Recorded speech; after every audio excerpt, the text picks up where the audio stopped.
नमस्कार, मेरा नाम ज्ञानेश्वर है और आप देख रहे हैं लाइव फिटनेस। देखिए, खबर देने जा रहा हूँ।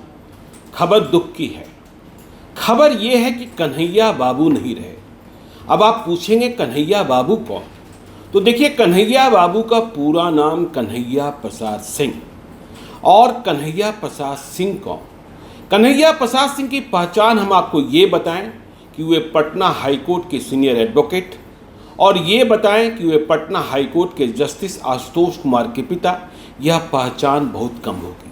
कन्हैया प्रसाद सिंह बिहार में एक ऐसे नाम जिनके बारे में कहा जाता था कि आपराधिक मुकदमों के वे सबसे बड़े जानकार थे। तो कन्हैया प्रसाद सिंह का आज निधन हो गया। कन्हैया बाबू के बारे में लोग कहते थे कि यदि उन्होंने कोई बात कह दी, केस को उन्होंने समझ लिया, केस की कमजोरी पकड़ ली, तो समझ लीजिए केस में फतह तय है। कन्हैया बाबू एक लंबे अरसे से, कई दशकों से आपराधिक मामलों के मुकदमों में बिहार में सबसे बड़े नाम रहे। देखिए, आज उनका निधन हुआ है। 85 साल की उम्र में, 85 ईयर्स ओल्ड थे। 5 जनवरी 1940 को, मतलब आज़ादी के पहले उनका जन्म हुआ और आज 5 सितंबर 2022 को उन्होंने पटना के मीठापुर स्थित आवास पर अंतिम सांस ली। कन्हैया बाबू एक ऐसे नाम जिनके कई शिष्य कई उच्च न्यायालयों में जज बन गए, कई सुप्रीम कोर्ट पहुंचे।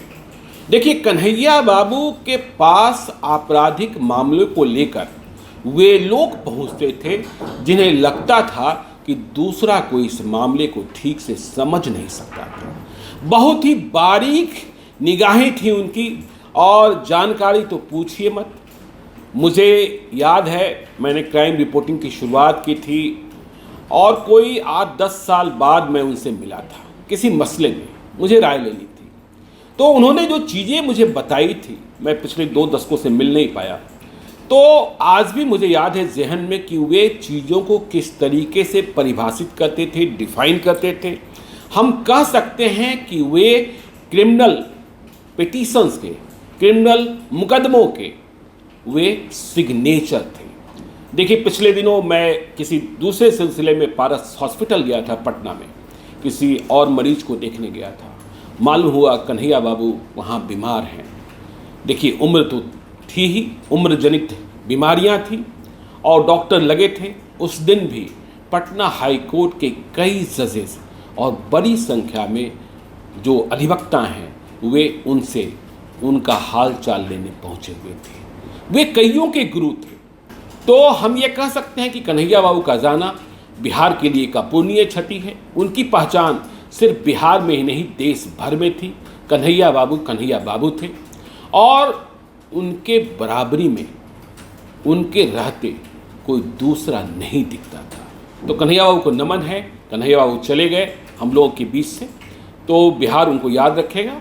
तो आप देखते रहिए लाइव सिटीज़ को। यदि अब तक आपने हमारे यूट्यूब चैनल लाइव सिटीज़ को सब्सक्राइब नहीं किया है तो ज़रूर कर लीजिएगा। और यदि इस वीडियो को आप फेसबुक पेज के माध्यम से देखें तो पेज को लाइक कीजिएगा, ट्विटर पर भी हमें फॉलो कीजिए। धन्यवाद।